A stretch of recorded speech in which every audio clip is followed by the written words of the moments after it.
We have Republican Congressman Tom Marino. He is a Trump supporter. He's a member of the Foreign Affairs and Homeland Security Committees. Sir, thank you so much for being with us. My pleasure. And so today was a big day. I mean, not only did you have this change in the top of the Trump campaign, but you had Donald Trump receiving his first classified intelligence briefing today. This is, I think this is something that really shows just how serious this is, what this office is. I do want to start, though, with a separate meeting because you were there. This was one that Donald Trump convened. It's a round table with national security and law enforcement officials. Yes. What was discussed there? Everything concerning foreign policy and law enforcement. There were about 30 people at the table, experts from all around the country, women and men on issues concerning terrorism, foreign policy, issues concerning other countries, trade, a myriad of issues that Donald sat, he asked questions, people answered, he explored and delved deeper into those answers, asking more questions. And he had very, very good advice. I was very impressed with the people around that table. They knew what they were talking about, and they gave him excellent advice. We had heard reports that there was a discussion about mosque surveillance. Was there? No, see, here it starts. Now there are going to be people making up issues concerning what was discussed and what wasn't discussed, and as far as specifics. Surveillance certainly was discussed, but you go to anybody in my state and the states that I travel to, they want to make sure that their families are safe, and they want law enforcement out there being vigilant, finding out information if there are terrorists in this country and where they're at, but nothing specific about issues of where and when.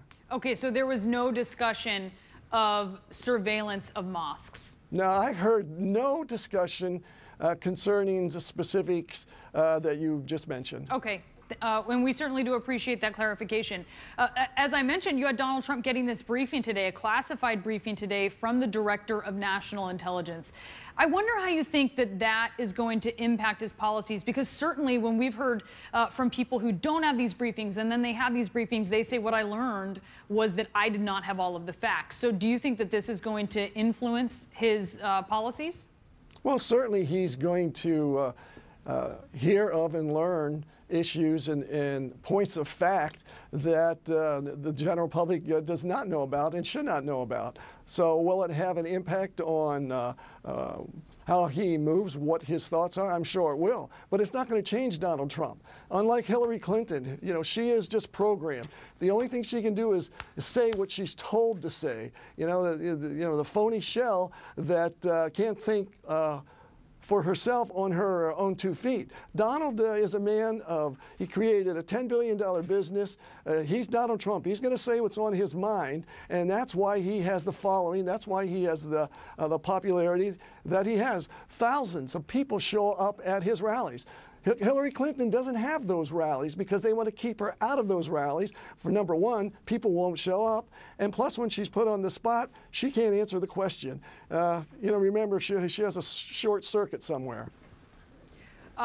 Donald Trump did, and you're referring to that comments where she said she short-circuited the explanation of the FBI director, sure, James Comey, as he described whether she had been honest about her public statements about her emails. Yeah. Just want to fill in the gap there.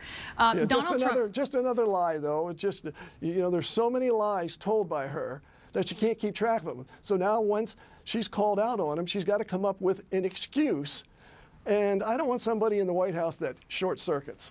I want to ask you about something Donald Trump said that raised the eyebrows of some people. He said he doesn't trust the intelligence that's being collected by the current national security community. Now, this would be the same community that he received a briefing from today, a classified briefing today. Does he value that information that he's being presented? And when he says that as president, he wouldn't use some of the standards, or really some of the standard figures that you would see giving him intelligence, how does he plan to do that? Is he talking about overhauling the intelligence community? What is he talking about?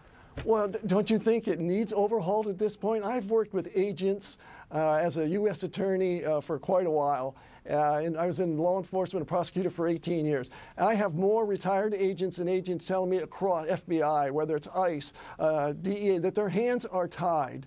And the information that this Obama administration maybe you can clarify this to me, just because I'm wondering, is he talking about the people who are doing yeoman's work in the intelligence community, or is he talking, talking about leadership, non-political appointees, lifelong people at the top?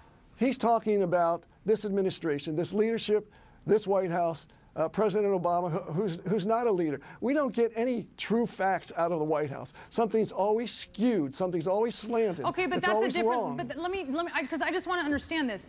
That if that administration leaves and Donald Trump becomes president, then of course he has discretion. I mean, you would expect any president to do that. They bring in their guys. But when he's talking about the standards, I wonder what he's talking about, because obviously the administration people are gone, and then you have, is he talking about other people who are responsible for intelligence who are fixtures, not just in this administration, but have been for past administrations? No, in my opinion, I have not had this discussion with him on this specific issue, but I think it's people from this administration. I've worked in government and worked closely with people across the board in government. The yeoman's work, the frontline people, they're good, hardworking people. But the people that the president has brought into his administration, his inner circle, they skew the facts, they make things up, they lie, they tell the American people things that are just absolutely wrong, just so they don't have to face the problems that this president is faced with as not being a leader.